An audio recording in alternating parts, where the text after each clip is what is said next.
Hello, welcome back. My name's Torn Pixie, and this is RPG Unlimited, my podcast about tabletop gaming. I'll be interviewing players, game masters, artists, game designers, writers, developers for their unique views and processes when they play and or create tabletop role-playing games and content. Today we will be speaking with Riley Hopkins, creator behind Interstitial, Our Hearts Intertwined. He is a creator and a developer, and if you would like to check out his work, you can find him on Twitter at twitter.com/RevRyeBread, as well as at Linksmith Games. If I could just... Alright. So, hello! How are you doing today? Hey, what's good? I'm doing great. You almost did the Rev Rye beard that we were talking about earlier. I heard it happening. Yep. It almost did. I caught it. I told it, nope, you get back there. You go back in the memory bin. Yes, that R belongs here, not there. I've never spelled anything correctly in my life, so don't worry. So why don't you go ahead and tell us a little bit about yourself? Hi, I'm Riley Hopkins, or at RevRyeBread on Twitter. I'm a games designer and podcaster and, in general, content creator. Yeah, I live in Chicago. It's my birthday in 2 days, so that's sick. I'm an Aries. That's all I got. I'm looking forward to it. I've been on the phone with insurance all damn week to be like, hey, hi, I'm turning 26. I need to get on a new insurance plan. How is that going to happen? Yeah. So that's a fun interaction, and it's coming together. I can imagine. I didn't bother calling insurance when I turned 26 or anything since. No, I didn't. Can you just... I don't know. I don't know. Maybe I haven't got hurt since then. Who can say? I mean, I had insurance at the time. It didn't really change. I've had a couple children since then. So, no. Last time I got hurt was 24 or 25. See, and that's it was good. Every time I've gotten hurt, the few times I've had to go to the hospital for hurt, it was a short rash within like a 6-month period. The doctor at that one ER room got really sick of tired and seeing me because he's like, "You again? What'd you do this time?" The first time was my kids wanted me to make them a bow and arrow. No, oh god! I can see the pitch for the sitcom episode that this is, and just the smash cut too. So I had a dowel, and I had a serrated steak knife, and I cut my finger like almost to the bone. Oh, champ! Oh my god! Yeah, it was fun. It was great. I hate it. Yeah. Next one was another stupid.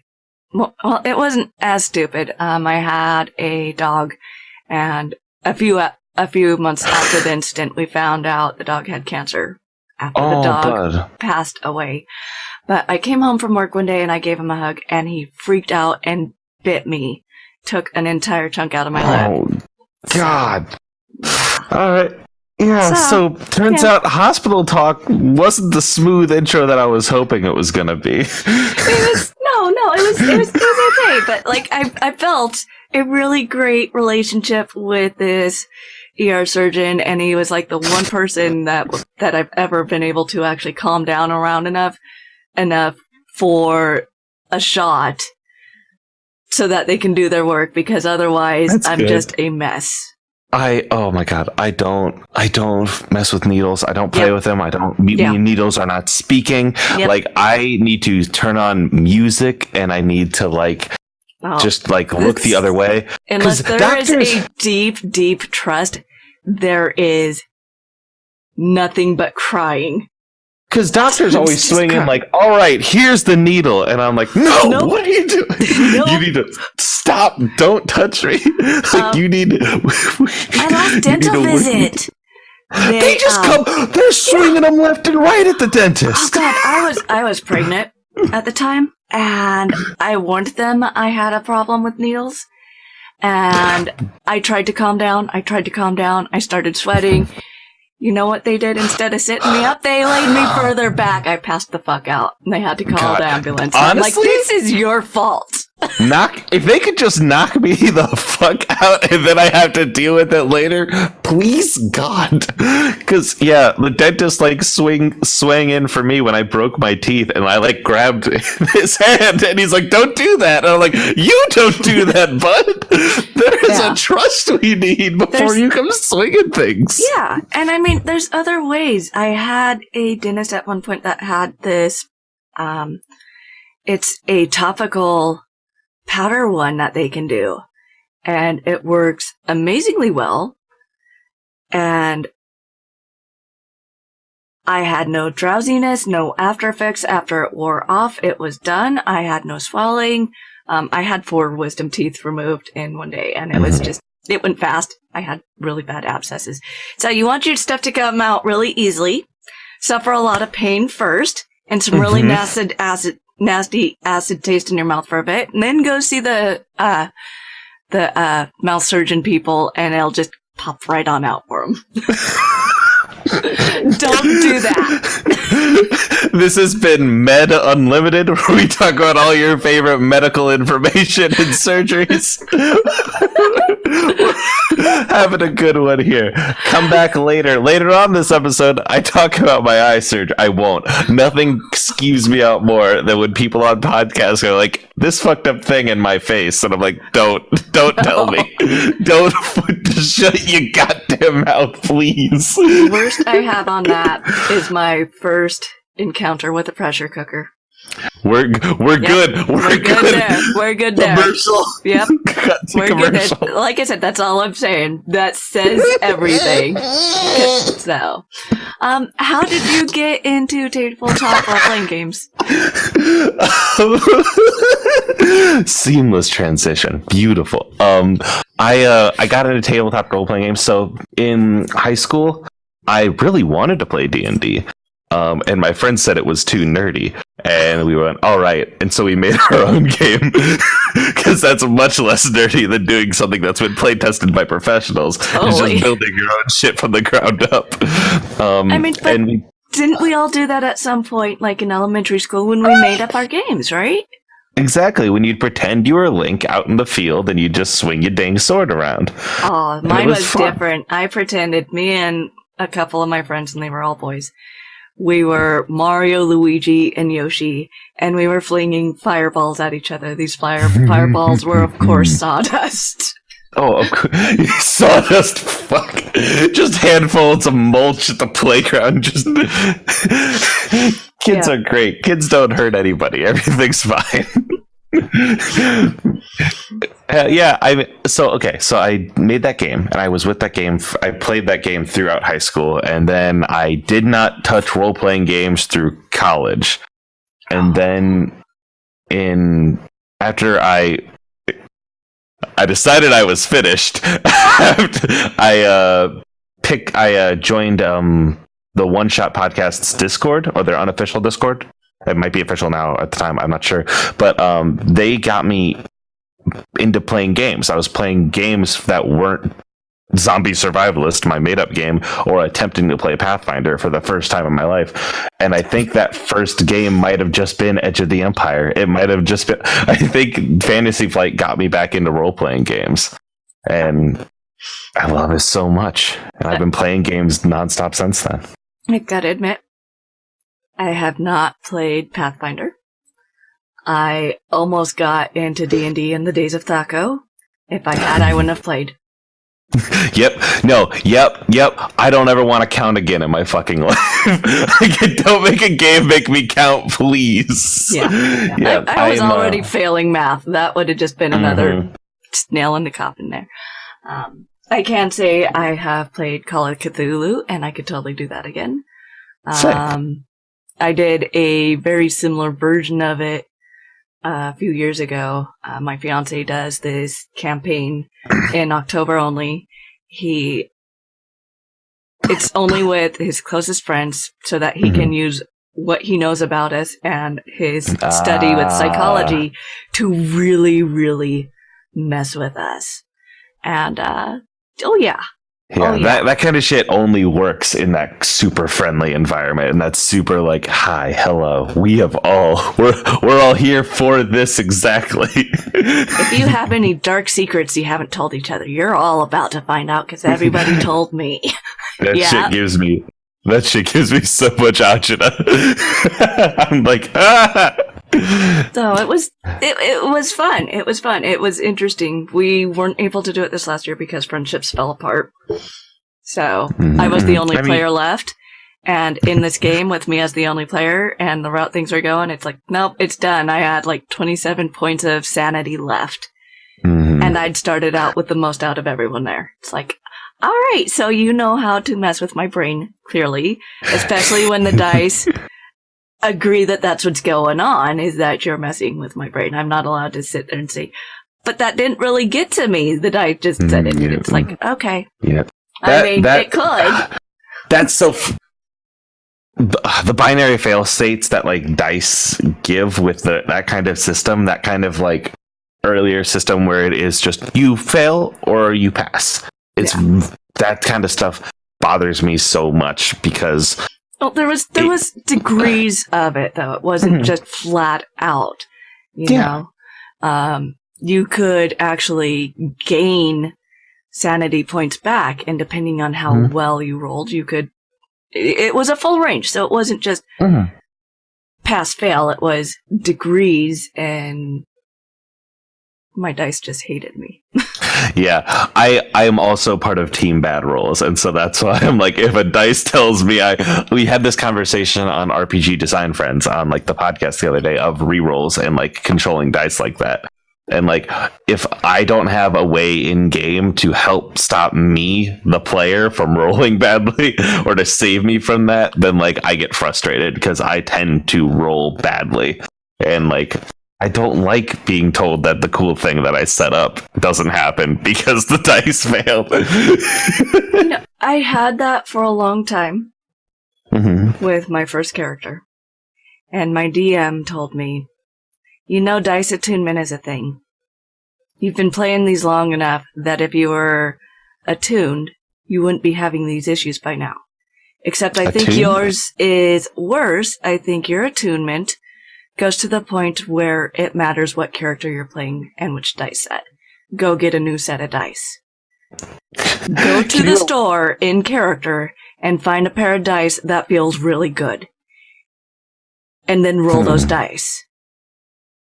That's interesting. I haven't heard of that. That like kind of that pitch for it before. That's really engaging. It's really spendy if you got a lot of characters. And also if you play games online, like I play most of my role-playing games online, so I haven't touched like any dice in a very long time. I'm just much more like closed breath. I guess the answer to that is just get different dice bots, right? I could just have a fleet of dice bots that you bring into your Discord servers. With Roll20, I changed the color of the die. Until it doesn't... Well, I did. Since I started GMing, it's not an issue anymore. It's like, yes! I can be anybody! Basically, I'll get a couple good fails, but I think even GMs need those really good fails too, so it feels balanced for once, and like I don't have to sit there and search out the right set for like not be Will Wheaton the second. not just be the one who has the cursed die. Yeah. the one who does not succeed. Yeah. I just realized, does the captioning catch whomst? Probably not, because that's not a normal phrase that people say. So yeah, I should cut back on whomst. Yeah, I didn't see it grab whomst. Oh, it did! Hell yeah!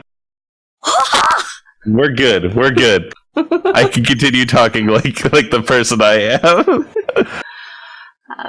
So you're one of the creators behind Interstitial, Our Hearts Intertwined, which is a tabletop RPG about connections with people and how we draw power from those connections, as well as traveling between the worlds. Could you tell us a little bit more about that? Yeah, so I like Kingdom Hearts.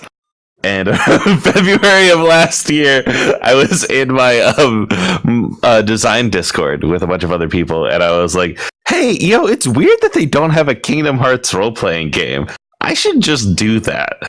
And then I proceeded to start trying to do that, and then I just didn't stop. And it got to a point where it's like, okay, what do I do with this?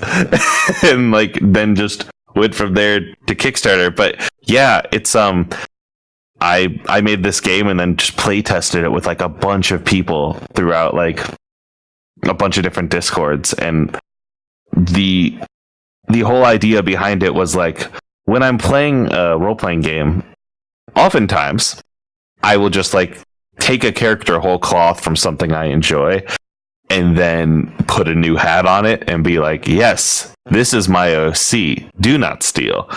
When instead, what I really just wanted to do is play that character. And so Interstitial lets you do what Kingdom Hearts lets you do, and just be like, you're in Toy Story today. And like, oh, you're in Moana. You are in the Transformers universe, and you are playing John Cena. Like, it lets you do whatever you want and encourages you to not make a new character, but to interpret a character that you love in a new way. And that's the shit I do like, because oftentimes that like when I tried to do that before in other games, but I'm like, I'm gonna play Etrigan the demon from DC, people are like, you can't just do that. And I'm like, but what? What if I could? Wouldn't it be fun if I was? But yeah, I want to know where's this rule that says you can't do that. The rule is from a bunch of grumpy folk that like don't want people to have very specific ideas of what fun looks like and what fun is. Because making an OC from a universe is fun, but like there are some people that get very frustrated when you don't play the game their way. Yeah, when you don't play the game their way and you go against what they might have been taught about games when, they were younger. You know what I mean? That seems to be a fairly common thing that we've been seeing so much of in so many different directions. Yep. It was always a little draining, and I realize now, even like flashing back to like, that elementary school or that youthful fun playing out at recess and pretending to be your favorite character, like that's just something that's fun to do. Like, I have so much of a problem with the idea that like once you hit a certain age, like fan fiction isn't no fan fiction's not for adults or anything like that. That's silly, that's goofy, that's not smart. Like, it's fun to read fan fiction, and it's fun to take stories that you enjoy and then just take control of them. I was gonna say, the idea that adults are too old to write, read, enjoy fan fiction. A, as bad as it was, 50 Shades proved that wrong.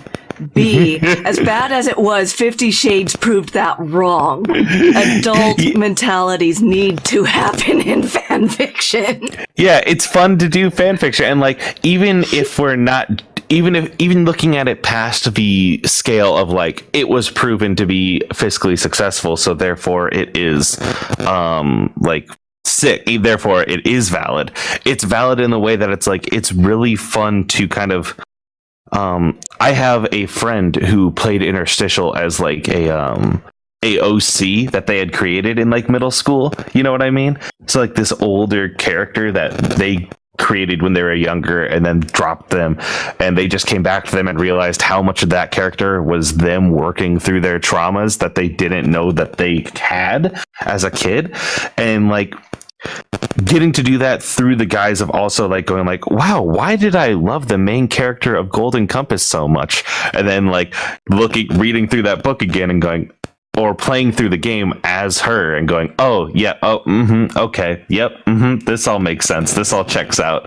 Like an evil mother figure, I guess. Yeah, I found my trauma. Hello. Yeah. Like, it's so much fun to work that shit out with characters that you love, and I don't know. Games don't let you games don't tell you to do that, so everyone assumes you can't do that. But I'm here to tell you you can. I was gonna say, there is actually a fair amount of research going around right now about the psychological impacts of gaming and how healthy it can actually be to do role-playing games, especially as therapy for trauma and stuff. And I mean, I gotta say, about damn time I know I did it. I definitely used games to deal with trauma that was happening, and B, to deal with past trauma. And I mean, I went to counseling, that shit didn't work. I went to therapy. I had an evaluation to see if there was like something seriously wrong with me. None of that really set me on a path to actually heal, you know. And I'm not saying it works for everyone, but it's one of those things that gives you a safe way to be introspective, that if you can't give yourself that introspection, but you can give your character that introspection, like in a safe place with a safe party, and a way to prevent that bleed that could come with that, because like the bleed is also super real. That helps like be super comforting, you know what I mean? Totally. You also have a few other small pay-what-you-want games. Together, A Home, My Firebrand's Academia, and Skate or Die. What are those games about? So, I sometimes when I'm super bored at work, I just sketch out new games. I come up with one idea, and then I just kind of like scramble with it for like a minute. And a lot of those are hacks of, or all of those are hacks of other games. Excuse me. My Firebrand's Academia is a hack of the game Mobile Suit Zero Firebrands, which is a game that's meant to evoke like big epic mech shows and the kind of emotional flow of combat. The tagline for it is like kiss your friends and kill your enemies, or it might be the other way around. Kill your friends and kiss your enemies. It might be like that, and it's very much all about politicking and that kind of energy. But I put it in high school and took out the giant robots. So it's just a intense high school game where it's like there are 3 factions that want this student grant money to up their clique, and it's just like nerds, greasers, and jocks, and like that's fun to me because you get to unpack that shit in a high school setting.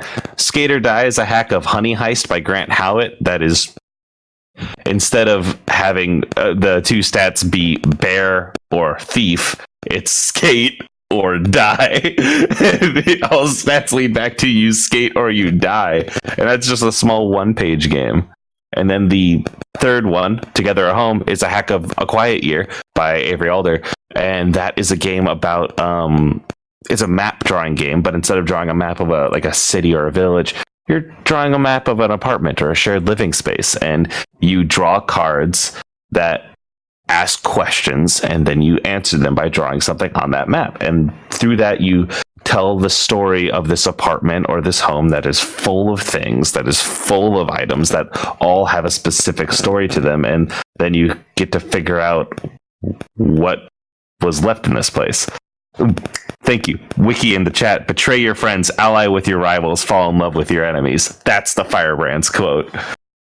It's good. But yeah, those are all just small games that I hacked out of other games. And hacking games is fun. You know, that actually sounds like one of my character concepts. Mm-hmm. Not that I've got to play the character yet. It will happen. It's been determined because between the 2 games I run on my channel currently, they're actually in the same world, but there's a 5,000-year gap. I play in one, and I DM the other. I added something in as a DM, and now being told, hey, your character in this other one may very possibly die very soon. Roll up backup characters. Oh, hey, can I roll this? Mm-hmm. Sure. All right. I just need you to know, though, for continuity, because we're DMs both in the same world, and because I've got this thing and it's already got this tie-in that I wrote, not knowing that this character would come in. These are the things that I need at this point to have in for continuity of our storyline. Yeah. So. Just communicating with others and doing that kind of bigger scale shared world building that I really enjoy. Yeah. So it'll be my first as a player evil character. And, that's a tough line to walk.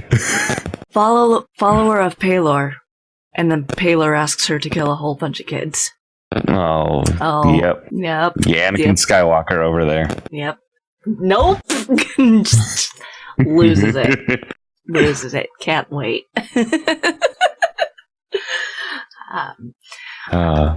You also, I believe it was in your Twitter bio, you mentioned that you run games for, I believe, 3rd and 5th graders? So I did for a bit. I got to, I was part of a volunteer group, and they just, my wife used to work at a school, and she found out that one of the parents were running a D&D club and they needed an extra hand on deck. And I was like, I'm not doing anything on Mondays. And then I just hung out with all these 3rd and 5th graders, and 3rd, 4th, and 5th graders. 4th graders were allowed too. And we played D&D. Like, I was teaching them how to run games and how to like cooperate with their players and how to like make sure that they weren't like hiding things that didn't need to be hidden, like teaching them to collaborate with their squad and like know names and know when it's like how figure out the rules, but more so figure out how to role play with your friends in a way that is safe and in a way that is like exciting. You know what I mean? Because there's like the other dads there where they had played like D&D 2nd edition. They were really into that, and they were playing a very broken version of that when I came by. And I brought in like 5e books, which I find 5e to be like a more approachable system at times. And so I had like an app for that, and I was helping the kids roll up characters and then getting to put them through stories or getting to see what stories they put together. And like a 3rd grader will have always like a very silly and interesting approach to role playing, and they'll solve problems in a way where you're like, oh, there's a demon and the demon is stealing this important gem. And they'll be like, all right, I want to talk to him. And you'll be like, excuse me. And they're like, I want to talk to the demon. I want to break this. I want to figure out, why is he so mad? Like, what's up? Like, what are we talking about? Why are you so grumpy? Why are you stealing from these goblins? They've done nothing. Like, they solve problems in ways that aren't combat, and I love to see that, and I love to foster that in kids. And I recently got a message back from one of the dads that say they want to run Interstitial, and so I need to go back there and see what character those kids play as, what characters they pick, and like also where to throw them, like what world to put them in. Because I have like a few voices that I can pull through, and I just like need to figure out what world, what the kids are into these days, so I can plan for them. Well, there's still Undertale via Deltarune. I guess Undertale is still a quality game that people enjoy. Yes. I would super like. Yeah, I was thinking like having whatever characters they are. Someone pitched this to me in the RPG Design Friends Discord, where it was like, I was like, oh, I could just do Fortnite, and they were like, Mickey Mouse leads them on a real battle royale, and it's just like Mickey Mouse in the front of the bus going, all right, kids, we gotta go in there right now, and like parachuting down. That sounds so funny to me. Oh man, I mean, I don't play there's proof. What am I going to call it? There's proof I don't play it. But you're valid.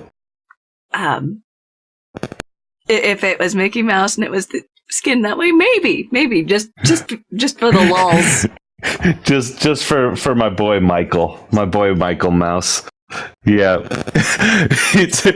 I really got to set that up, because I love making games that kids could play, and also like looking at the games that they could play, because like designing games that aren't so focused on numbers makes it so much more accessible. I can agree. I'm actually working on that myself because my 5-year-olds have been around D&D since they were like a year old. They got their first dice at a year old. I got them the big ones so they can. Oh yeah, the big D20. Yeah, the for a lot of people consider it like the monster one. I consider it the baby one because it's baby safe. But they were, they've been around it their entire lives, and they want to play. So it's like, okay, how do I pare this down to something for children who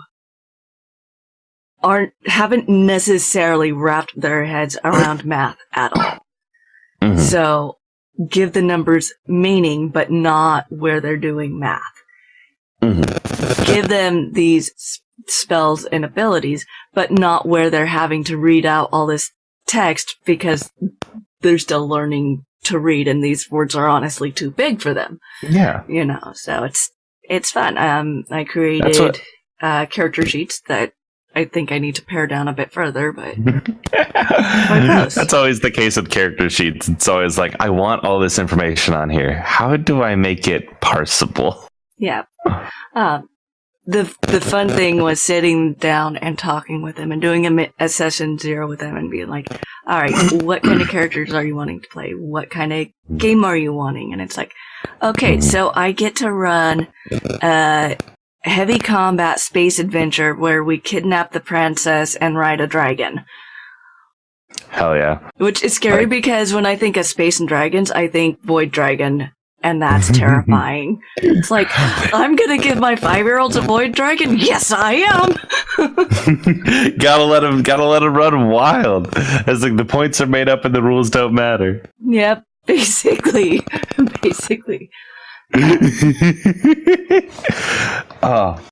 What has your experience as a game developer been like? It's been really fun because I'm in a big community of wonderful people. Like I'm in like a what basically amounts to like a design collective of like a bunch of people where I just throw up an idea and then they go, oh, here's another one. And like we just spiral and make up silly games or like games that are thought experiments or honestly really GD good games.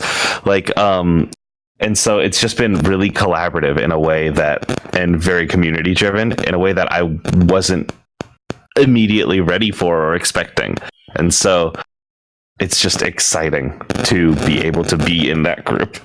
And so that's what it's all been like. It's just a lot of like emphasizing that and also following ideas completely. Because one of the things that made me actually finish Interstitial is when I started the year last year, my New Year's resolution was don't start something and not finish it. And so it's like, well, I gotta finish Interstitial. And like it's helped me in that way of like actually following through on like finishing projects. Interstitial is about done. I just have the physical copies now to continue worrying about. But like, yeah, it's helped me bring order to my life in a way that I was really stressing about how to figure out how to do it. I might have to ask you about that later, given, what I disclosed earlier about the sleepy tweet. Oh, we're doing it now. I feel you. You got it. Anything is possible. I've got an outline on it now. Hell yeah. I've got a bit of work in on module and what kind of creatures would be there, and a couple playable races already done. So it's like, okay, we're like, that's the lion's share of the work. Yeah, that's loads of stuff right off the bat. Keep going until you're happy with it. Just keep trucking. We're hitting the point where I'm going to need to start doing like deeper research though, because I want to actually get deep in on the lore end of stuff, because honestly, fake creatures in D&D do not, outside of elves and giants, do not have the amount of lore they should have. Okay, pixies and fairies and all these things are not dang near the same. They're not. They're just straight art. You could do so much interesting stuff with them. I'm really excited to see what you do. Yeah, I'm me too. It's like, so there's gonna be like a load of research on that end, which is gonna be like the biggest thing, I think. So, and then once I've got it all compiled, I know, because I've already felt it. Oh God, the publish. Publishing the is publish fine. Button. I have a hard time pushing buttons like that. They terrify me. Like think about it this way. Like it's 2019. Everything gets patched. Everything gets fixed. You know, like those things you just got. Especially with itch, like itch.io. Like you can just change the files that are downloaded. You can just be like boop. Yep. Excuse me. And if you bought it, you can just bam update. I think part of the goal is eventually to go with a physical thing on it. Part of that is then figuring out budget for art, because yeah, I can do art, but I can't do the type of art I want. I'm not there. I'm not consistent. That's an endless mood. Yeah, that was the biggest thing with kickstarting Interstitial itself, is I want that book to look good. It's the thing that I wanted so bad, because so many times you crack open a book and you're like, that's a lot of words, bud. Like, I ain't gonna read that. Like, not a snowball's chance in hell. Picture yourself, yeah. They do. They break up the monotony. I mean, children's books got something there. They know what they're doing. Tap. I think if there ain't colors, I ain't gonna read it.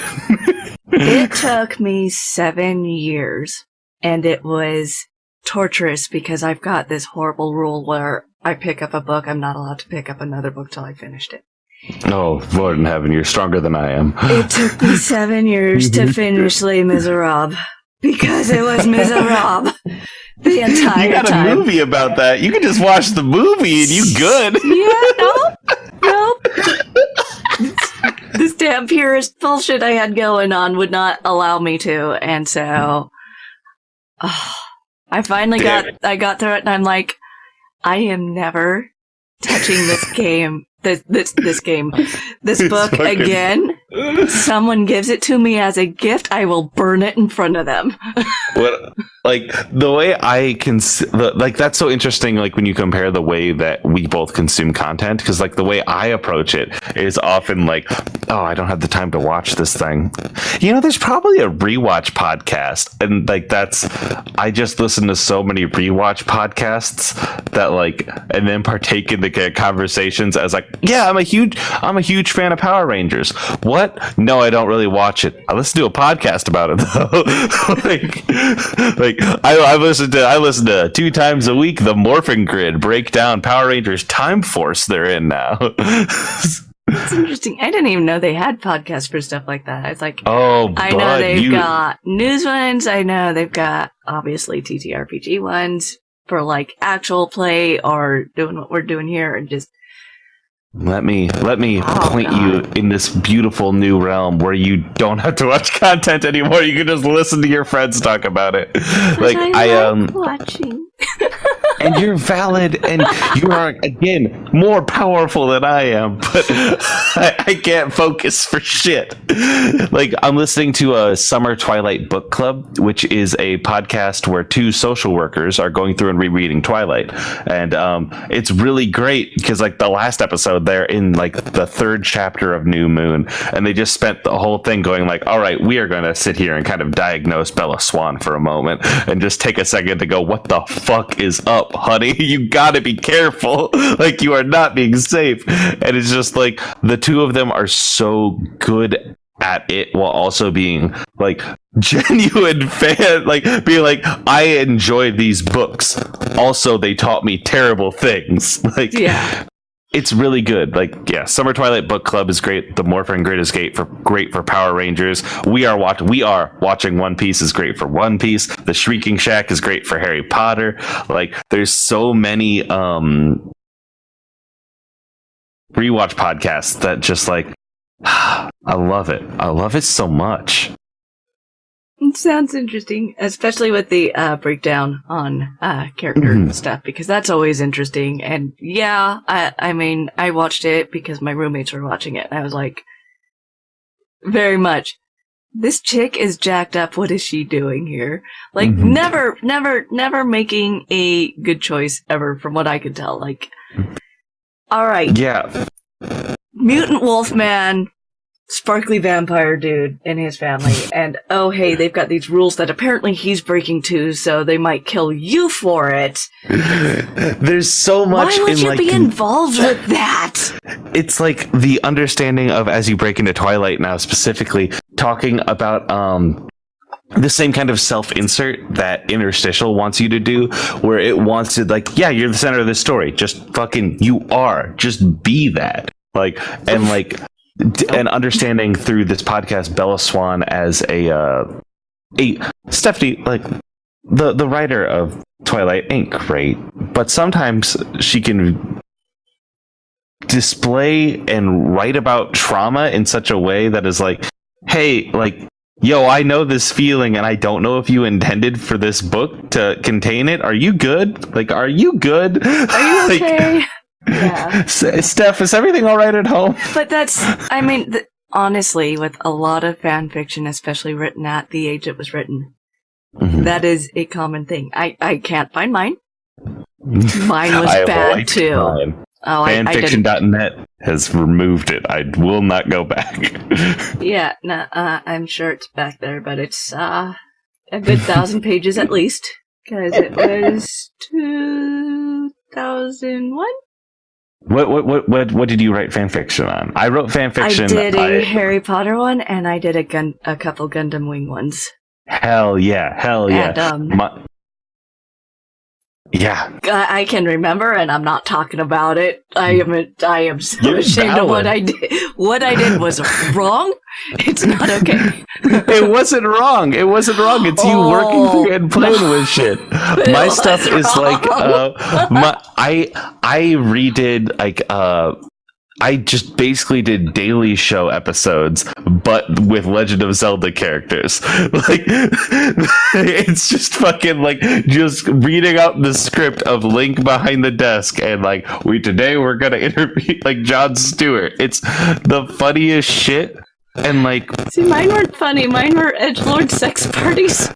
That's valid too, because it's working through shit. You know what I mean? It's like, it's a safe place to kind of play with this fucking like these things that you can only express in fanfiction. That's why fanfiction's so important. You know what I mean?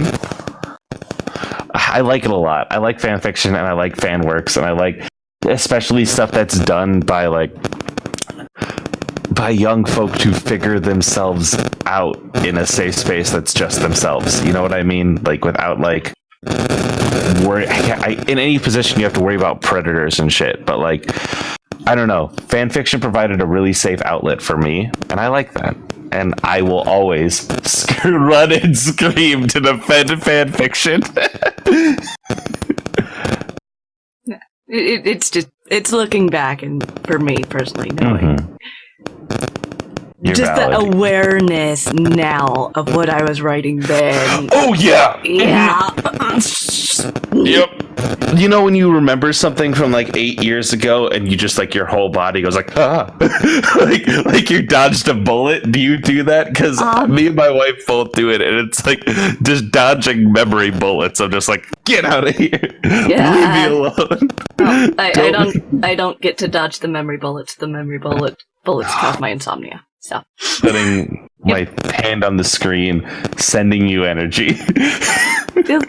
I'll work through it eventually. Actually, this year was my best year with it because it is a date-triggered event. And this year, it didn't happen because I forgot the date. Hell yeah. That's progress. To a degree. The insomnia still happened, and I was like, why the hell? I've been doing great. Why the hell can't I sleep?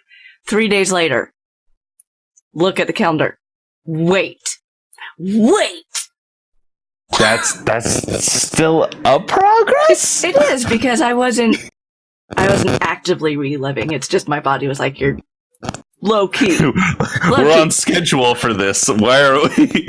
Why aren't you freaking out? Here, don't sleep. Think about it. You're not thinking about it? Okay, just don't sleep ever. I guess until you think about it. We can't contact them, I guess. All right, that's fine. You're in timeout. You're not allowed to sleep. But, that is a method. Whatever works. What is some advice you would give to someone who is just getting into developing tabletop games? The things you think are important in tabletop games aren't. You can throw anything out. You can do anything. Like, no gods, no kings. Anything can be in the garbage can and nothing is too important. Like, oh man, I really I'm having trouble figuring out a nice way to roll this D20. Don't roll a D20. Do something else. What do you think? Today I was playing pool with my in-laws, and we were talking about game design actually, because they were asking questions and I was talking about rolling dice and shit, and I was like, what I would be interested in is seeing how a role-playing game works with different resolution mechanics, being like dice rolling or like drawing cards or shit. And so oh yeah, how would it work playing pool? What would that game look like? And so we were talking about and I workshopped this then with some of my friends in the RPG Design Friends Discord, and we were talking about in pool there's a game called Lag. There's a sub game where you take your cue, take a ball, and you hit it so it hits one side and bounces back, and you want to get as close to the other side as you possibly can. And if you touch the side, you obviously lose. But we were talking about that as a breakup game, as a game where your two characters breaking up, and when you hit the side, that's it. That's the moment that pushed you all over the edge, and it's that's compelling. And so if I'm playing by traditional RPG rules, I won't do that because, that's just not the kind of player that I would think of. You know what I mean? That's not the immediate thing I would work at. And so just throw out throw out things that you think you can't throw out, and B, just copy other games first. It's okay to write a cover song. It's okay to just play a cover song for your first few CDs. That's good. Musicians do it. Artists, visual artists, do sketches and fan art. You can just mod a game. You're good. Yeah. Well, and that is a good comparison too. I know that there was a period of time where there was a lot of stigma on artists, visual artists, on tracing, and that tracing was bad. And recently people have started speaking up.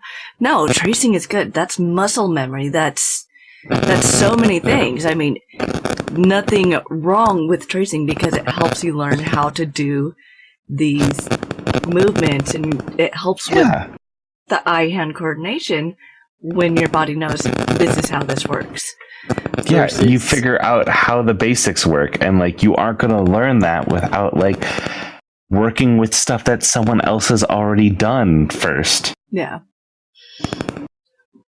Hell yeah. Yeah, so really good analogy there.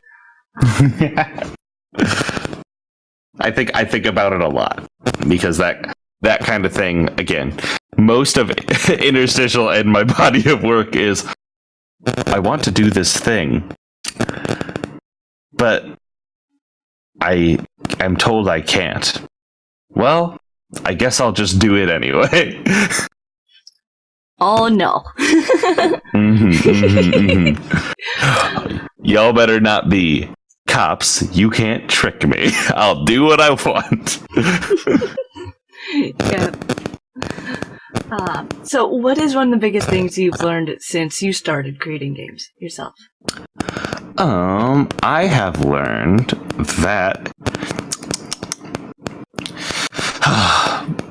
publishing like physical copies of books is hard. It's really frustrating and hard. I'm getting there. We're making the steps we need to make, but it's definitely the biggest hang up that I'm running up against. Excuse me. And so drive-through RPG is going to help with that, but that's definitely incredibly frustrating. but it's a good thing that I've learned, and I'm now being able to work forward to make sure that Interstitial ends up better, and to make sure that whatever comes next ends up better. And that's a thing that I would not put away. And the other thing that I've learned is, as much as I don't like them, GM pages are extremely important, because yeah, I know how to play the game, but others don't. You know what I mean? Like, GM pages and GM books and like sections to teach you how to actually run the game that I've made is important, and it's just hard to write because I always skip that part. I'll be real with you. This is my confession. I can't process a GM page, even if it's got good principles or good agendas. I just get like my eyes glaze over, and I'm just like, show me the playbooks. And so yeah, I need to be. I tried real hard on the Interstitial one to be like, what do GM pages have?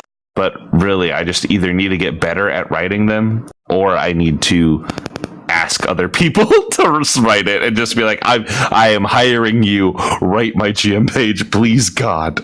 Yeah.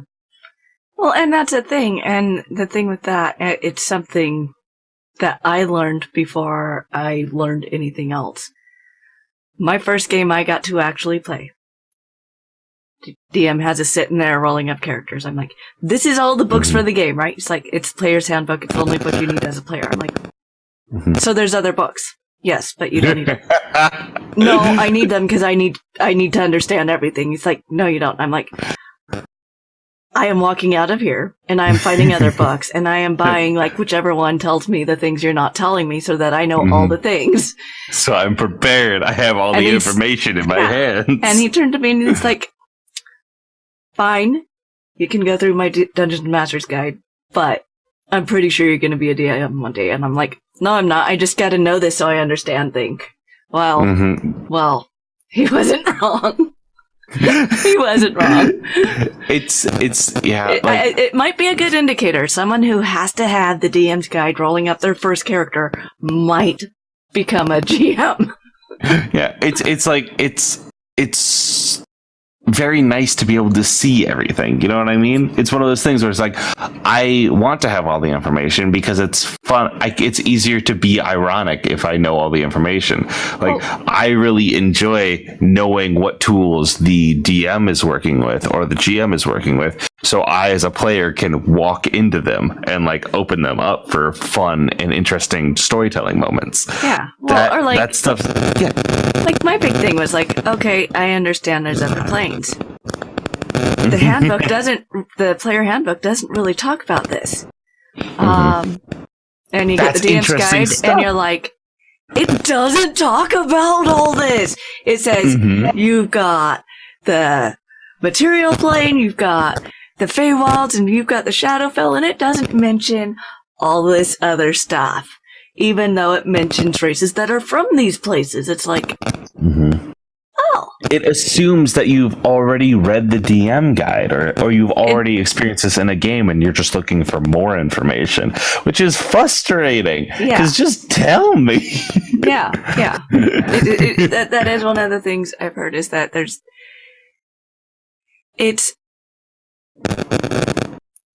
a discrepancy between the developer end and writing and the player end, and it's almost like a person needs to be playing the game as they're writing it to be able to get something that fits both molds at the same time, and that like really makes sense. And then, and then there's the other layer of accessibility and how it's laid out too. And accessibility in the fact that you got to spend $150 to have the full picture of the game. You know what I mean? Yeah. That's also a little borked. Yeah. Yep. Well, and just Dots RPG, they're doing amazing work with what they're doing to get Braille versions of games out there. That's not cheap. That is not cheap. And the fact that they're doing that undertaking, it's like, I mean, that's one of my big things is accessibility, and accessibility on whatever level I can work on. I mean, I know maybe my overlay is not the greatest for that because it's not, within the regular colors. However, it is high contrast, and that's sad. Yeah. what I've noticed a lot of people doing to help with accessibility in their own games is I've been seeing a rise in kind of like the audiobook or audio version of a rule book, because like that helps in the context of, all right, like I just need someone to talk information into my dome, because like I will never have the time to read a book. And I know that like as someone who can be hard of sight sometimes when I don't have my contacts in, like I can't see shit. And so like being able to like wake up in the morning and like not have to like get my whole setup together just so I can study a book on my day off, like having it read into my ears is so much easier. And it's also like it's more a good affordable? practice. Yes. More affordable. It's good. The rubies, they're not cheap. Sapphire, shark, none of that is cheap. I found out about the cost of all of that kind of stuff when I lived in Bakersfield, and I was the fundraising chair for the Greater Bakersfield Council of the Blind. Like, hey, I have to understand what exactly these people are donating for, what their support is gonna do to help the community outside of the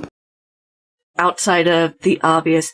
We'll help with service dogs and with mobility via canes and stuff. How about grocery shopping? The Ruby is a great tool for grocery shopping, but that thing. So, yeah. Yeah, there's like actively thinking about accessibility and the different ways that you can do it and the ways that you can afford to do it are so important. And like when like if you're someone who has the energy and ability to kickstart your game, that is something that you can just budget into the normal amount. You know what I mean? Like you could just be like, this game's going to cost this much to make because I want to make sure that it can be accessible in these formats. Yeah. That's a huge thing. And like I said, I'm glad to see that coming out in the space, and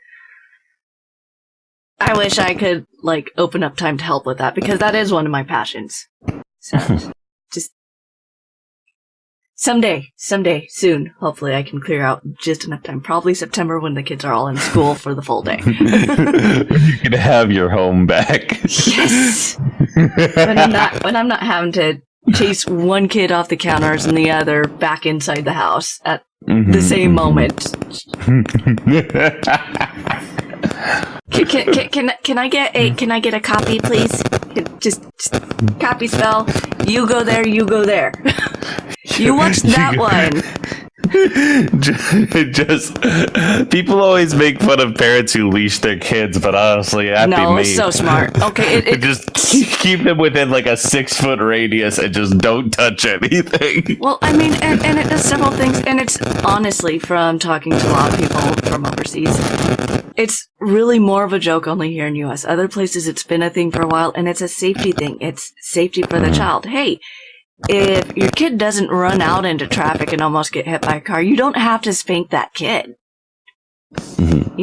They can tug at the end of the leash and you can pull them over and you can say, hey, what you tried to do there isn't okay. It was dangerous and you could have been badly hurt. And you can explain that without the fear of, oh my God, you almost died coursing through your body. Yeah, being able to take a second and like approach things from a like calm and collected area and being able to be like, hey, yo, let's address some stuff. Yeah. That ain't a hot take. I ain't a hot take. That's a take that I'm here for, my friend. Yeah. There's a lot of people who do feel there are situations where it does warrant it. I can say myself, when my firstborn ran out into the street, that was my first reaction. SWAT, sit him down, we both calmed down, we talked about it. But, I mean... but no, I understand. I know it's something you see a lot more with first-time parents, and I'm glad there's a lot more information going out there now that there is alternatives, and they're getting it to those first-time parents, because 15 years ago it wasn't. Yeah, having good information and new studies and new knowledge and like stuff that others don't have is so helpful and like essential to just literally doing anything. Getting more information and being able to work with that is sick. Yeah. I think that actually makes about now a good time to take off for a break. I will continue with our questions after this, and then after questions, we open up for a live Q&A. You guys can post your questions in chat anytime. I'll make sure that they get into the list, and we'll get through all that. So we'll see you guys all shortly. Fingy guns. Point.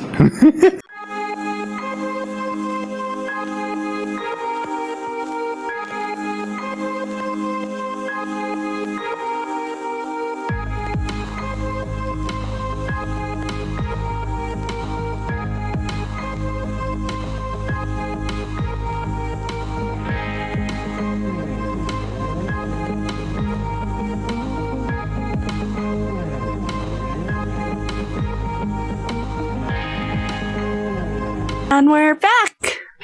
So, definitely feels good. Definitely feels good. So you successfully kickstarted in Interstitial last year. What was the biggest lesson you learned while working on the project?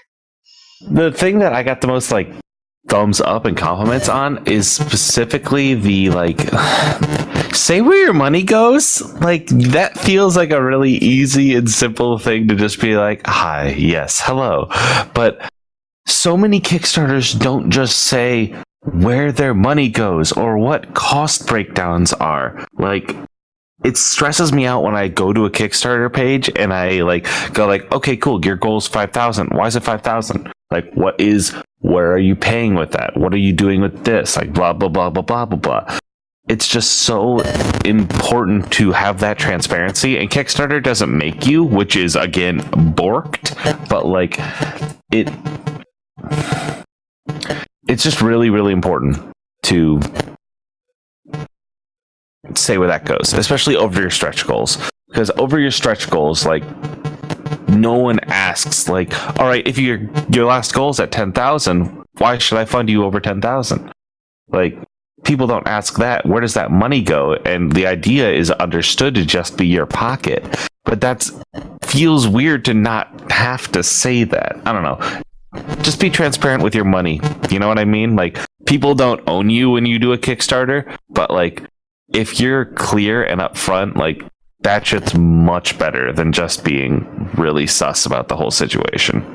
Right. Well, and you would think that would also give a level of accountability if people know, hey, this much of the budget is for this much is for that. Anything above and beyond, yes, that's mine. That's you supporting me because you like it. And I thank you so much, because there are so many Kickstarters that don't get off the ground, and a lot of times they are ones that don't have that transparency. I mean, the ones I've seen succeed have been transparent. Yeah, because you can be transparent, and you can also, like, when you're kickstarting a game, you can take a minute and really focus on, all right, I want to pay these people for this game. How much can I can budget to pay them fairly. I don't need to skimp right now because I'm literally saying this is what I need to make this happen. Yeah. So like Interstitial had in a stretch goal that was just like everyone gets bonuses. Like let me pay everyone even more. Like yeah. It's in 2019 we're out here paying our friends for their labor. Yeah, which is awesome because no one else is. Exactly. Just do it. That's one of the cruxes of the RPG DF podcast, the RPG Design Friends podcast. It's just like, if you're on the show, you're gonna get paid because I think you're an expert on this topic, and that's why we want to have you on. Like, and if you're an expert, you should get paid at least $20 an hour at minimum. DC put a Dungeon Commander on Twitter, put up and work together with a bunch of people to put up a really good, like, hey, this is what we're defaulting to asking for. Yeah. And like it shreds. It's really good. They're a great I missed that one. I've been seeing a lot of his stuff, and I follow him, but I think I missed that one, which is heartbreaking because I would have there. Okay. I don't think I've actually spent enough time on their profile to have caught that. Yeah, but thank you. That's chill. They do a lot of really, really great stuff, and I love them a lot. Like their work is just straight up and down, always like really inspiring and very like. They tend to set the tone in a great way for a lot of stuff. Yeah, and that's one of the other things is how much has been made in as far as progress with stuff as far as accepting people as they are, like,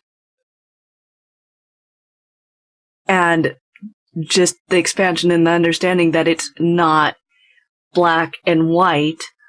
You know, when I was in school, we were aware, yes, you have people that are straight, and you have people that are gay, and you have people that are transgendered, and it didn't talk about anything outside of that, and it's like, I can remember at 11 knowing I wasn't just a female, but there wasn't anything that said that was true unless I was transgender, and I was like, but I'm not transgender. You know, so it's been great to see that out there and to be able to say, oh, hey, so this is what this is, because I didn't know there was a thing for it. It's great. Being able to help explain, like being able to help give people who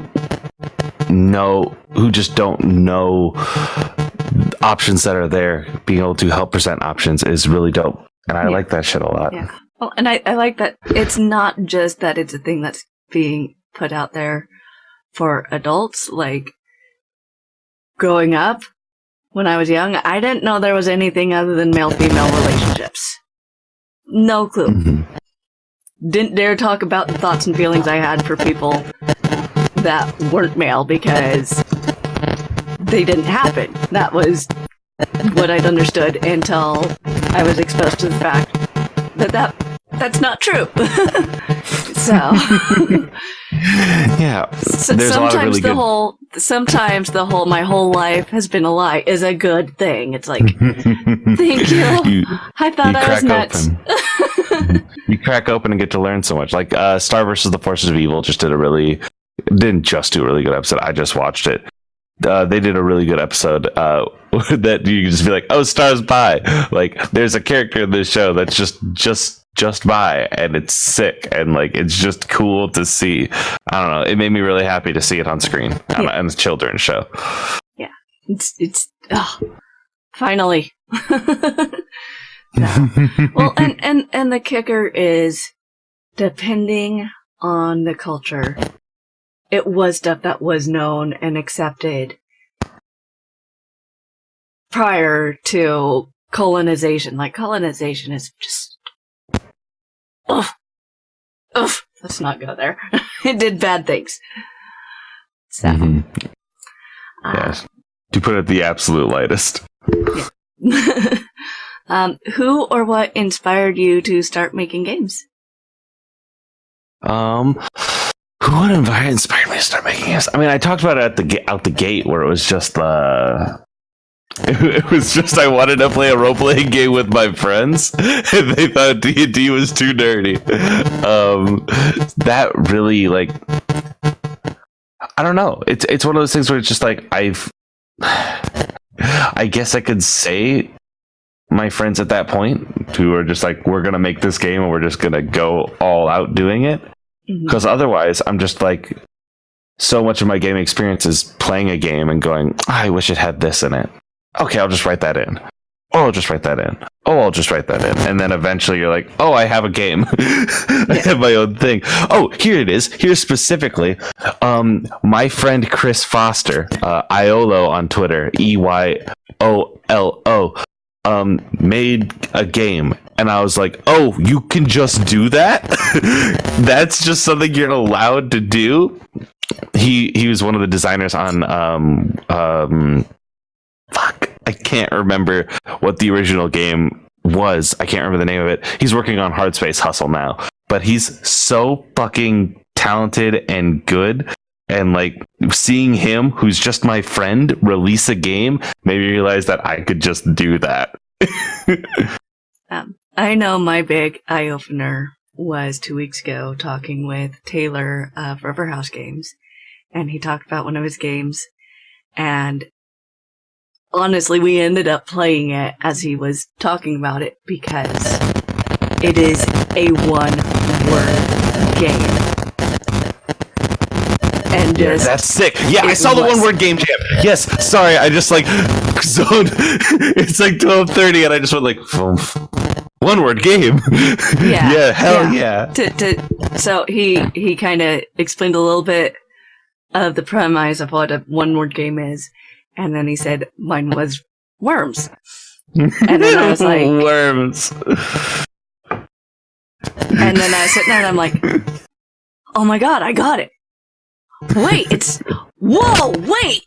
I mean, just, it still gets me every time, like, how? I don't understand, but yes. Yeah, the games that are thought experiments are always so much fun to like engage with because it's just a different style of game making and art making. My friends who are like really good at poetry, like so often I just do their first name Twitter handle, so just like Erica Fading Roots and Nora Neither Nora, like in between like Delver and Exodus. Like there are games that are so poetic about what they are in a way that I find so captivating and outside of my capabilities as a designer. Like, I love that shit. I love it so much. If there was a way to take a person's thought waves as these things happen to their brain, because that's what it is. It is a thing happening to the brain. If there was a way to have that happen on some sort of physical medium at the same time it's going down, like, I bet it would look amazing. I bet it would look absolutely mind-blowing, and it's like, hey, this person just experienced this mind-blowing thing, and here's what mind-blowing looks like, and it's mind-blowing. Just strap me up to some transmitters and get me a read on this. Be interesting. That's an interesting thought in there. Okay. Let's not forget that. Write it down, set it on There's a thing. It's just so push it out there. So have you participated in any game jams yourself?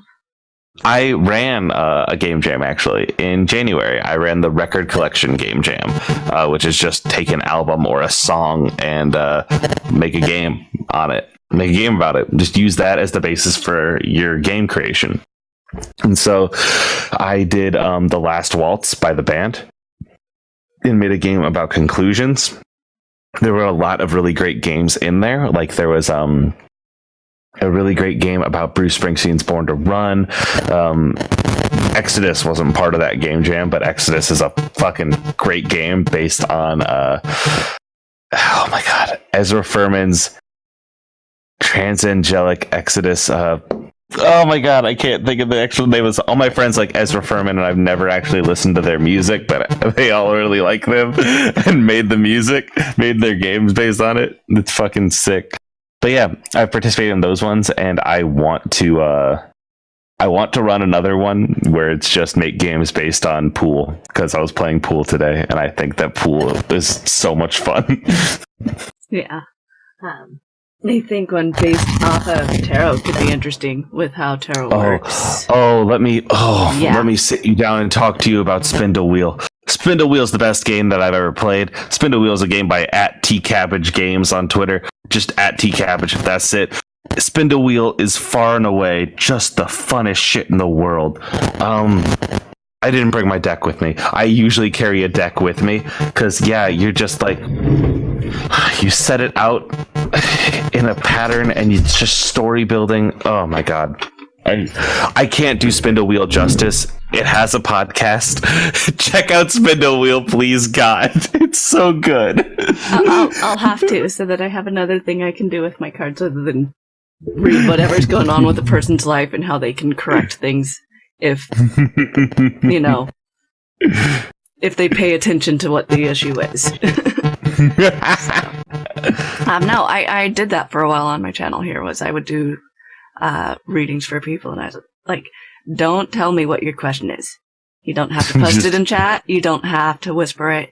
Just let me know if it's 1 or 3 cards. Yep. Just here's the answer. You've got the question. Yeah, you just unpack it in your own time. Here's what influenced it in the past. Here's what's going on right now, and what matters, and here's how you can take these 2 items and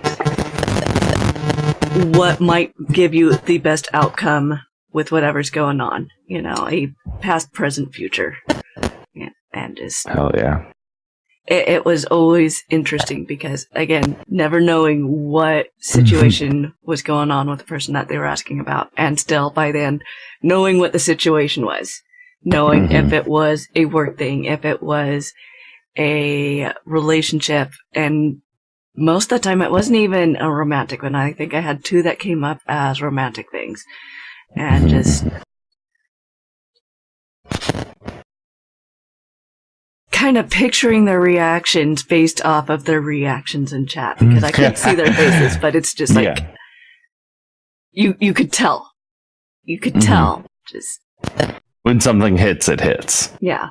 Yeah. Just...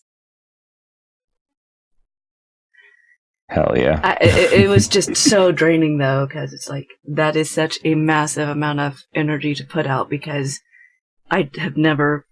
There's no physical interaction. There's nothing, you know, which is something a lot of people that do readings need, is they need something physical to help.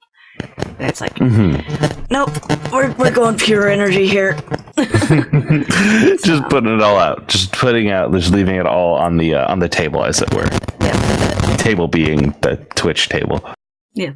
And then on the actual table. Yeah. So, with the whole game jam thing, what's that experience been like for you? Game jams are fun because they give you restrictions and then set you loose.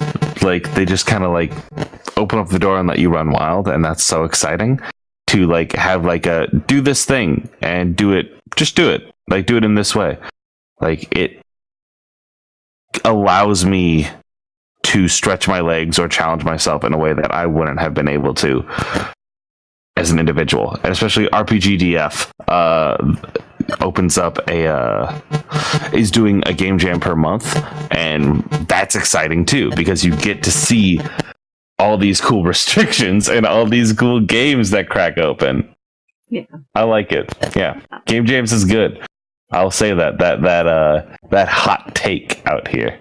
See, I know myself, I hadn't heard of game jams until I had Naomi breaking the binary on, and that's something they do a lot. It's their thing, and they talked about market magic, and as they were talking about it, I was instantly thinking of a way I could put it in a game I already played. Like, it was really, really cool. Like, just the way it's written, and it's one of those 200 words or less ones, and which meant they were able to tell me like fairly quickly about the game and everything, and a couple examples of when they'd ran it, and I was like, I could totally see a Lich doing this for their phylacteries, just sending their minions out to find the coolest things for their phylacteries. So that's cool. I like that setup. I like that setup a lot. Yeah, well, and it was like based off so they had talked about a game where they ran it and they were looking for cool items for founding in thrift shops or whatever, but they were using Etsy search, and they had commented on how it was really wild the amount of human bones came up in the search, and I'm like, I hear Lich and phylacteries. Listen, I promise this all checks out. Let me tell you about fantasy tropes and why they make sense. Yeah. Because Etsy, that's why. It's really funny. So I think I actually unplugged my headphones. Shit, hold up. Wow. I'm trying to untangle my headphones because my headset got tangled up when I got up. I was like, I'm going to keep fiddling with it if I don't just fucking fix it. Yeah. And so, gonna let that dangle, spin, and we're good.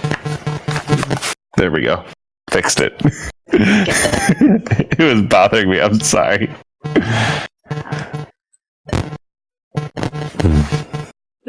Yep, nope, there. Okay. So, I think we kind of already answered the how long you've been a content creator. That would be since high school when D&D was too nerdy. If we want to address the actual content creator question, like more than that, like I've been recording podcasts since college, like second year college. I had a radio show with my cousin, and then we just went from that to making a network. And like now, like I'm just on a bunch of different stuff. I do a Bionicle podcast, Guitar Hero podcast, a Digimon podcast, a Star Wars actual play, a Interstitial actual play. What's this one? This one is something. I know I do something else. What are you? Fuck. Oh, the role-playing game, RPG RPG Design Friends. And so I've been creating content in improper since then, and I've been just putting dumb shit on YouTube since middle school. Most of those are deleted. Lip syncing videos did not make the cut into things that made it into 2019. I think what I would have done if I had stuff from when I was in middle school is I just would have migrated it to another channel. I was like, all right, this is old me, and this is new me. That would have been the smart move for goddamn sure. Well, outside of the trouble of trying to download stuff off of YouTube. True. I guess you could hypothetically just like wipe the whole, like just get a new YouTube channel and then just like lock this one away. Yeah, but then you got to rebuild something you've spent forever building. Tap. Clever. Yeah, I never had enough. I never had enough viewers to have to worry about that.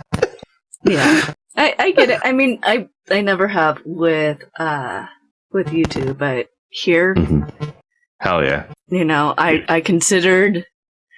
I've had a couple name changes on this channel, but I considered just starting blank slate, and then I was like, I have put 4 years in on this. No. I can't move out to the woods and start anew. It ain't gonna work. Not today. Yeah, just too much time. It's too much effort. Not saying it's too much to start over. Just I'm not doing that to myself. Yeah, no, that's valid and that makes sense. So what was your first experience like as both a game designer and developer, as well as a player?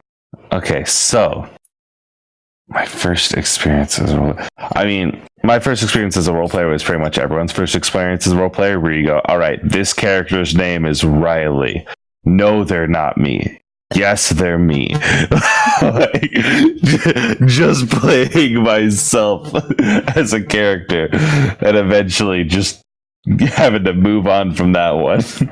But as a designer, my first experience, like as a conscious, like I'm going to try to design something, was a hack of Genesis, which is a Fantasy Flight game system, and I was making a hack of Genesis for Legend of Zelda. I don't know if it works. I don't know if it really evokes the kind of emotions or ideas that Legend of Zelda does, as well as like Nora Blake's game on Zelda. But I think it gets the job done. It gets it out the way. It works. What have some of your highlights and some of your lowlights been during the process of creating Interstitial? Lowlights continue to be having to realize that I didn't think of stuff that I should have thought about. That, like, for all intents, why didn't I think? When it came time to make a cover, and Sasha was like, they looked at me and they were like, "Hi, what are we putting on the cover?" And I was like, "Oh, we have to do that." I don't know. Fuck. What's it matter? Like, I didn't think of a cover for my goddamn book because I didn't think about how it would look in the physical. And so we then like had to spend like the next like X amount of time sitting and processing and like workshopping ideas. So like a low light is like realizing how much I didn't prepare. And a highlight is realizing, how much I fucking like, how fluid the process is and how all of a sudden one day it's done. Like how you constantly feel like you're making steps forward and then suddenly you're just the next step forward is hitting the publish button and you're like, oh, how did I get here? This is sick. This is rad. Yeah. I didn't know it was just gonna do this. I was just gonna fucking be here suddenly. It's like, I'm gonna go up all these stairs, but I wasn't aware that it would ever like actually go somewhere. It's done. It's okay, there's a hallway now, but I mean, and choices after the fact, but like the journey. I'm here. It's just good now. Yeah. I can see that. I can see that. So what systems have you played, and which ones have been your most and least favorite? I've played a little game called Interstitial or Hearts Intertwined. I've also played. I played a lot of Monster Hearts. I was in a play-by-post Monster Hearts game for a good 3 months, and it was just like constant every day. It was so much fun, and it was like the highlight of my role-playing experience and role-playing life. Played a lot of Genesis, played a lot of Edge of the Empire, and other Stars War games like that.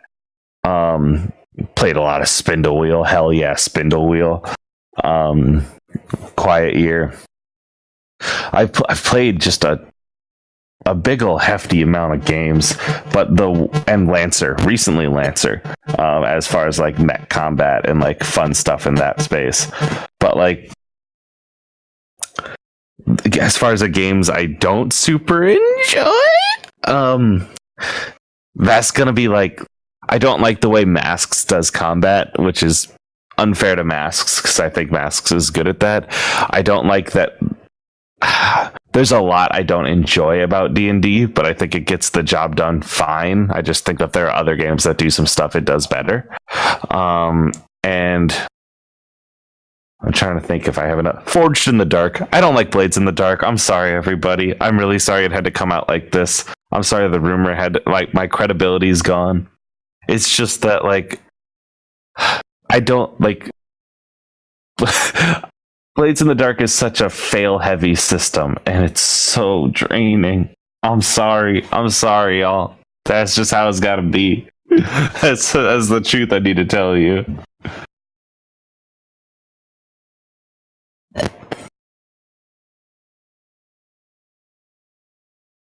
Mm-hmm.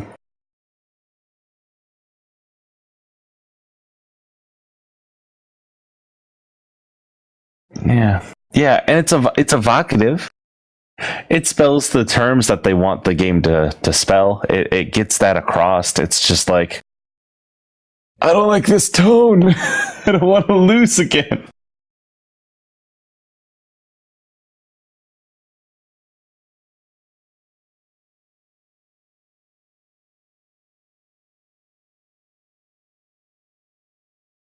Mm-hmm.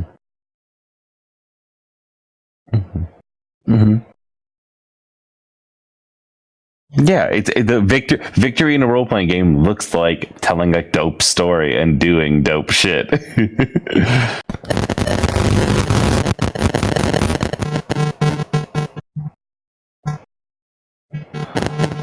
I was hearing you. Oh shit! I was just popping over to the chat. No, I'd muted. I'm sorry, guys. Thank you. No, but that was one of the things, the first time I experienced a character death, but I was okay with it. Like, I'd never experienced it before, but it was like, but I did something really cool there. Mm-hmm. It was worth it, It's just because for a while, I know for the longest time, I was terrified of the first time a character died or a TPK happened, because I had this idea that only happens when a DM wants to be mean. And it's like, no, that happens when sometimes something really cool happens and unintended consequences, like, or sometimes the die just rule. All right, you're gonna fail all this, and this thing's just gonna ruffle stomp you. It's gonna be a smear of blood on the ground. Yeah. You'll be reduced to a paste. Yeah.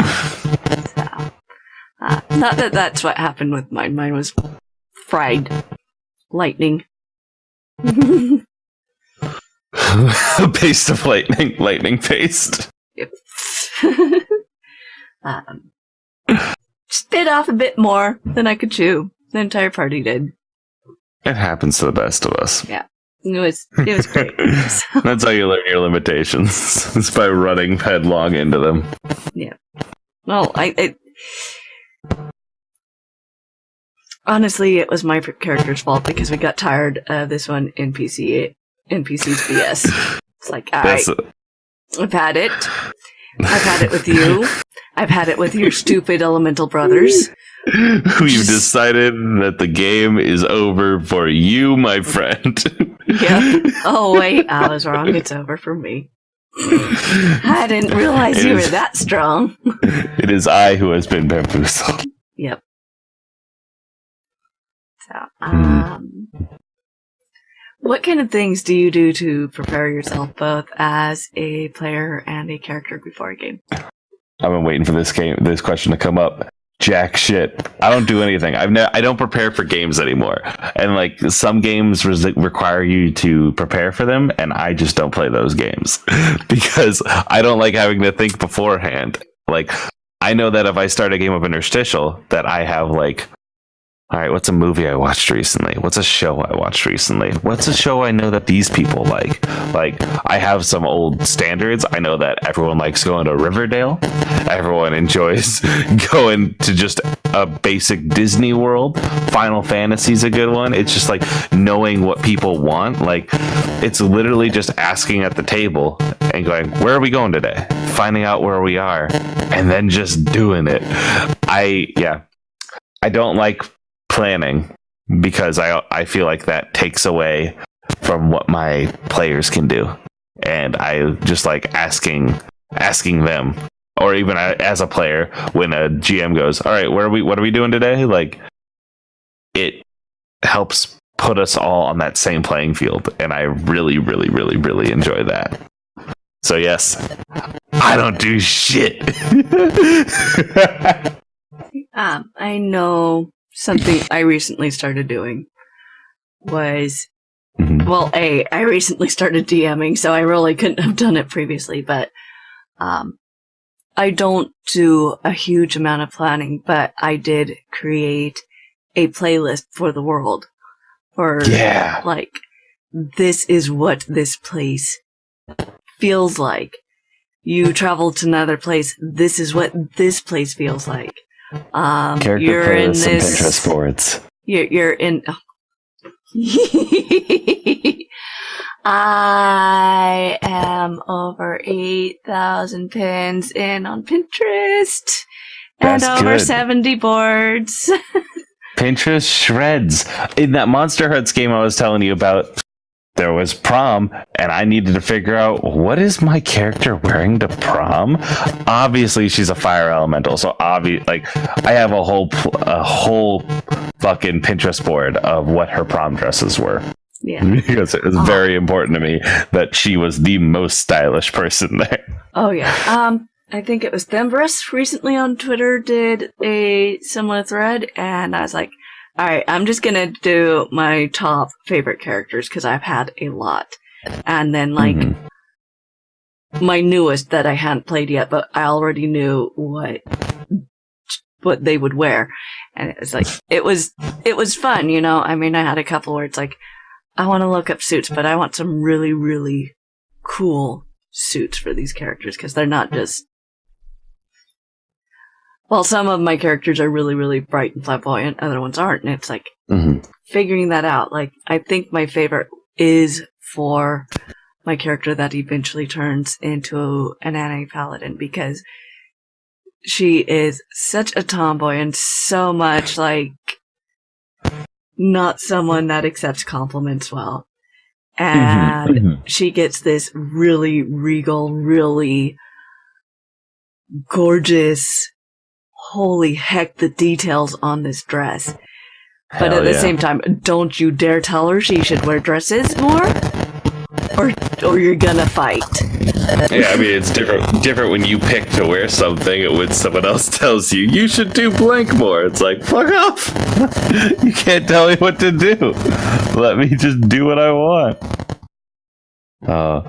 Hello, Katniss, my old friend. Chandrella Rebecca Flameheart was her name, and she was the queen playbook in Monster Hearts.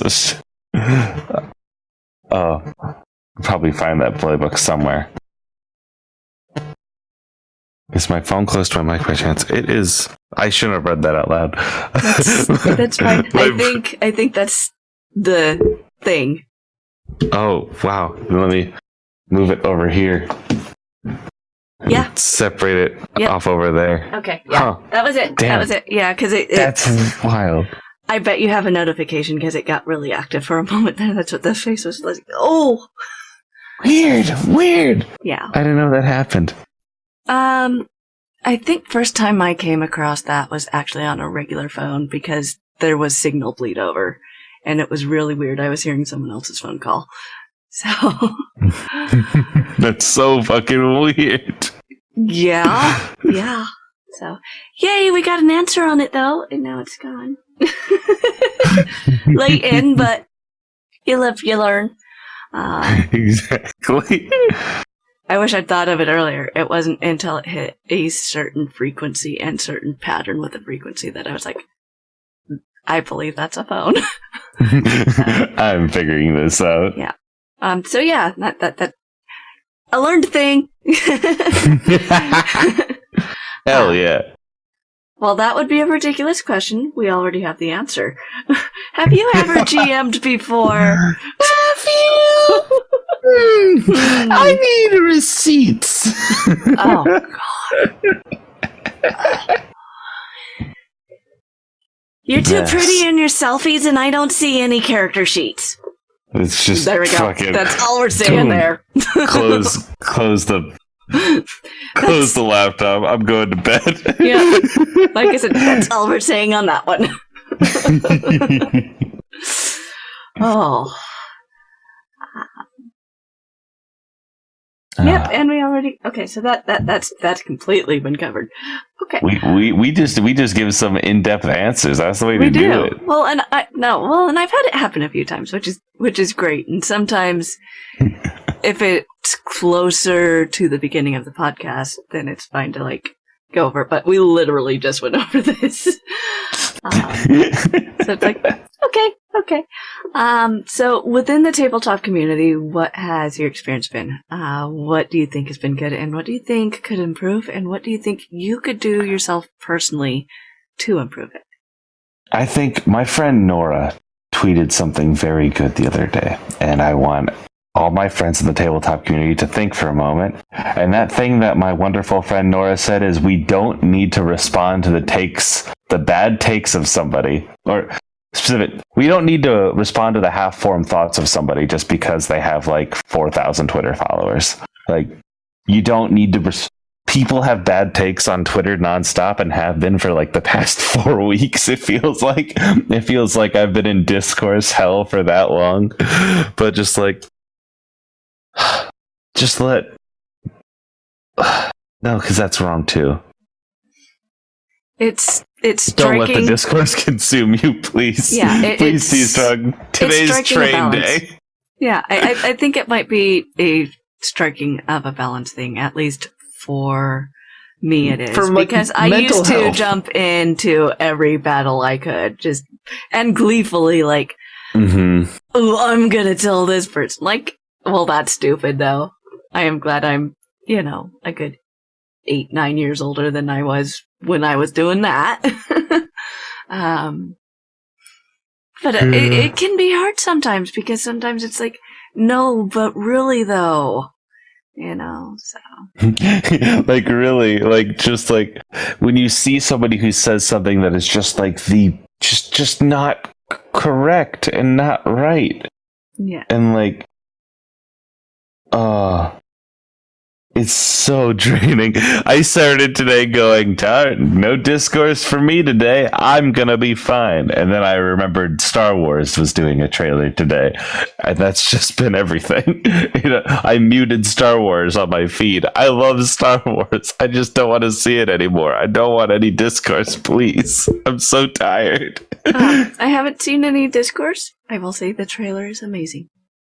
God bless you. And I'm sending you your positive energy is a boon in this trying time. I think it goes back to the energy you put out is the energy you get back. And for me, that has been such a huge true thing to a ridiculous level for so long. I actually go into specifics on it a lot more when I do my annual charity stream for suicide prevention, because it ties very deeply into that for me. So and there's a reason why I only do it once a year, because that is the most draining thing for me. So improve it then. Improve the discourse. Just don't retweet people to dunk on them. That only spreads their message further, and whatever dumb shit they said goes on other people's feeds. B, like, if it's just like a harmless dumb take that fucking like a game designer has, like, it's okay to shit talk it on private, but you don't got to do it on main. And second, if you are a person that has a large audience, get a private Twitter and just separate it and workshop your thoughts there. Like, so much could just be solved by like, hey, person, get a private Twitter. This one didn't need to go on main. I promise you. Like, you did not need to say dumb shit on main. You could have just said it to your 20 friends. They could have told you were an idiot, and we could have moved on with my goddamn day. I could see that. Or like Discord. Yep. Find a community that you could talk in. Find a place where you can be like, all right, this is my shit take place. This is where I vent. This is where I say things, but it doesn't have to go any further, because this is literally just getting it out of the brain. Because sometimes you need to do that. Sometimes, no matter how bad a thought is, sometimes getting it out allows you to analyze it and move on and be like, okay, this is why this wasn't okay, or maybe why maybe it is okay. So. Yeah. Just break into thoughts and just like, yeah. Not everything needs to be posted, and also not everything needs to be instant. Yeah. Everything feels like I need to respond constantly and everything, when in reality, like, I can just fucking breathe, and ain't no one gonna stop me. Oh, that's a lesson too. That is a lesson, and it can be a hard one, because we crave interaction, and the amount of time people spend working and in school really encroaches on that, and the internet gives us the ability to feel like we are making that kind of connection when we are responding, but then it's like, it's always there. It goes back to what people brought up years ago now, about setting a time where you just shut it all down. You don't touch it. You don't do it. And I mean, I'm bad at it. You know why? Because I've got my guilty pleasure game that is on my phone that I start the day, I clear out all the stuff I need to for the day, and then end of the day, I do my end of the day stuff, but that's like after everything, and then I'm on my phone. And what happens when I'm on my phone? Oh, I'm just gonna check this real quick. Yeah, I mean, There I'm it here. goes. I might as well check for Twitter. Yeah. I might as well just investigate the things that are here in front of me. Yeah. No, like that. Yeah, I don't ever try to do like a no Twitter time, but I like do just try to like not hit reply or retweet and just get on a voice chat with my friends and just go, please, someone. Tell me what has happened today. What are we mad about? It's a good idea. I think.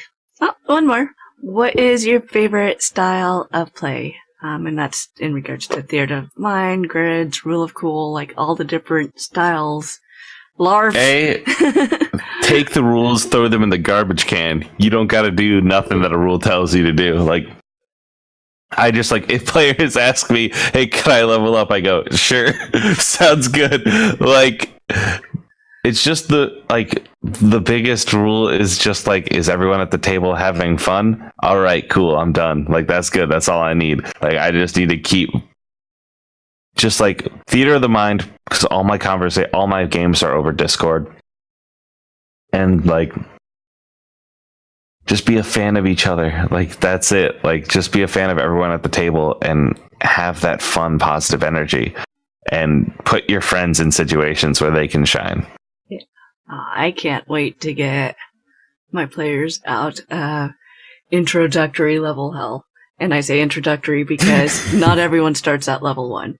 But sometimes you start at a level and you are there for ages. And I can say they happen because just getting to the first big milestone is a huge thing. I mean, guaranteed after this, it's going to be, you better hold your butts. Hold your butts. Hold on to Ian's butts. Because you just did the thing and now things... I can't wait. It's going to go haywire. So it's a homebrew world. It's got a magic mechanic that I put together that I'm just about happy with and ready to put out there for everyone else to play with. And then it's retroverse and dark matter on top of all of that. So, hell yeah. Yeah. Let's make the crazy. Make it happen. Make the good shit. Oh yeah. So. Make the donuts. Oh yeah. So can't wait. So I think that's it for questions here. If anyone in chat has any questions they want to ask Riley about his experiences as a game writer, developer, or about Interstitial or any of his other games, go ahead and feel free and post them in chat and we'll go over all that stuff. So. I am here and I am listening. How are you doing? How's time been? Time's been good. I've got it down. I know there's a learning process, you know, and I remember with my first one, I was like, all right, so this is during, like, I have my stream blocks as X time, and so I need it to take this time, and I tried so hard, and I realized a 3-hour podcast is stupid.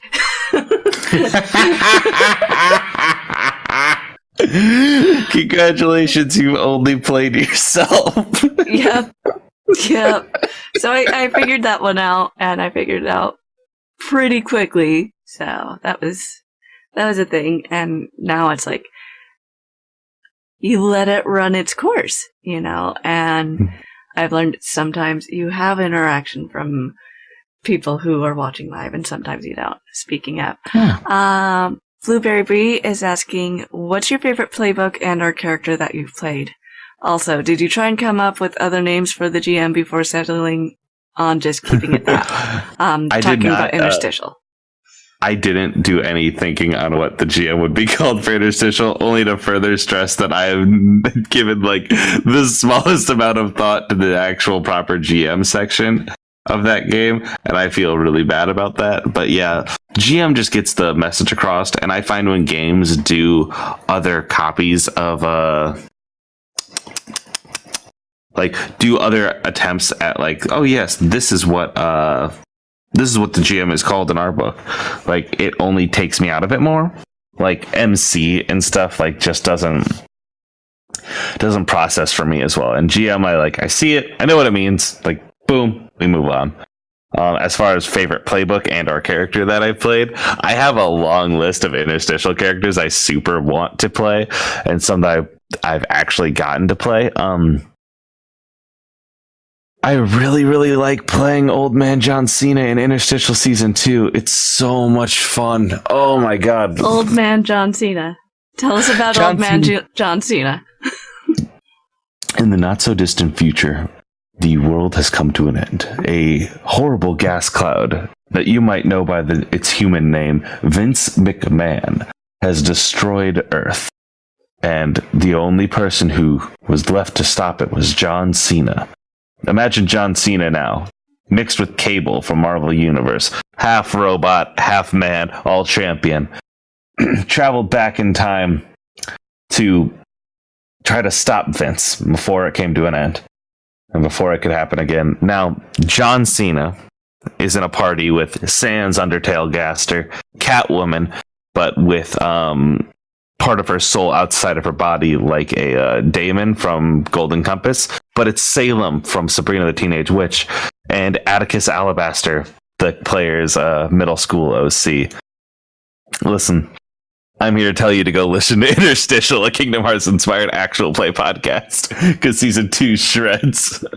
That sounds. Oh, it's good. I Interstitial's a powerful, powerful game, and I still love it with all of my heart. Love me a good pun. Oh, Gildy is the best at them. Absolute. I haven't been live for the day if Gildy has not gotten me with a good one yet. It's official. Gildy just made it official. We've been here. Hell yeah. Hell yeah.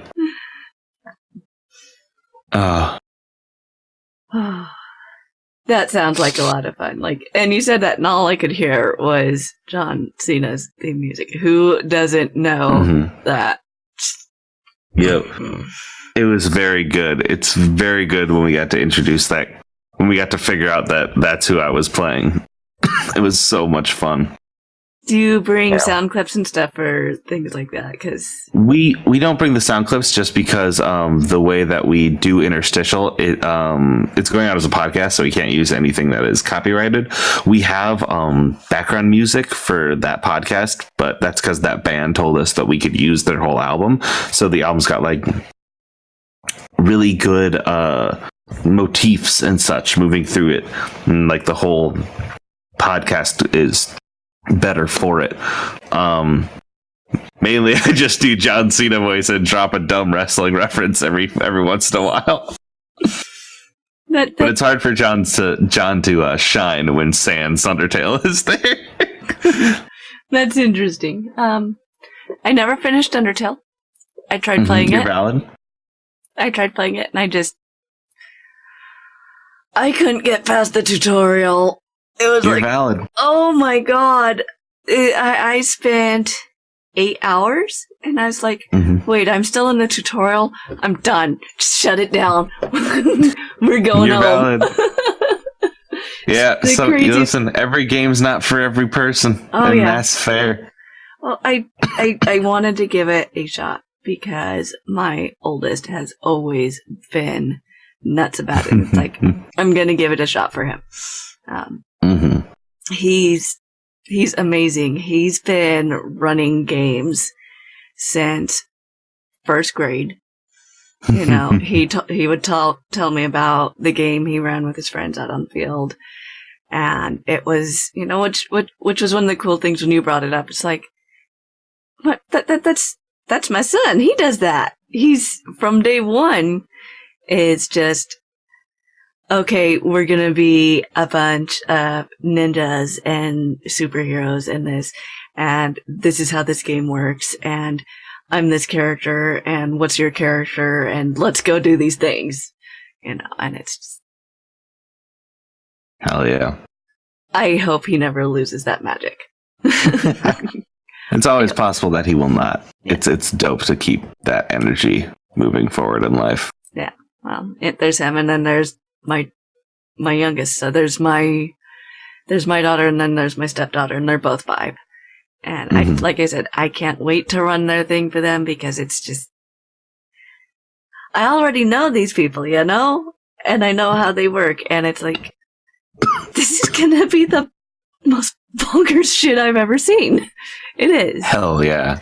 I know. That's all you can hope for. I know at some point, some crazy little Viking's gonna appear.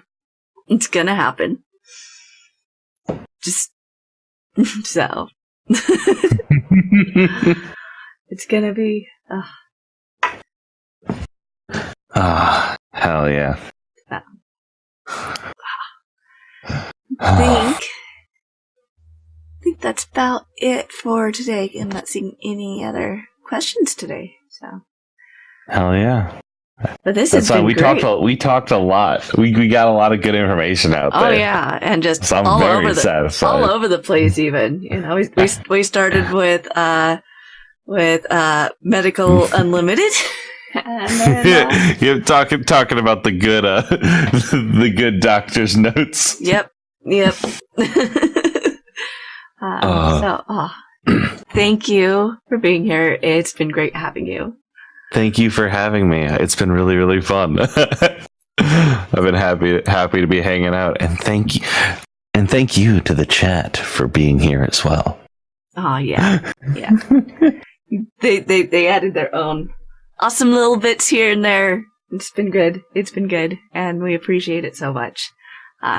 So with that, if you would like to keep up with Riley and Linksmith Games, you can find Riley on Twitter at RevRyeBread. Let's see, it's that one. You can also find information about Interstitial and their other games over at linksmithgames.com.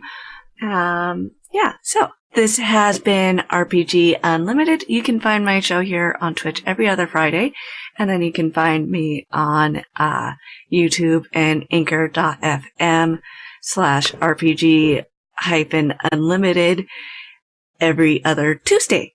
So yeah, thank you so much, guys. Hell yeah.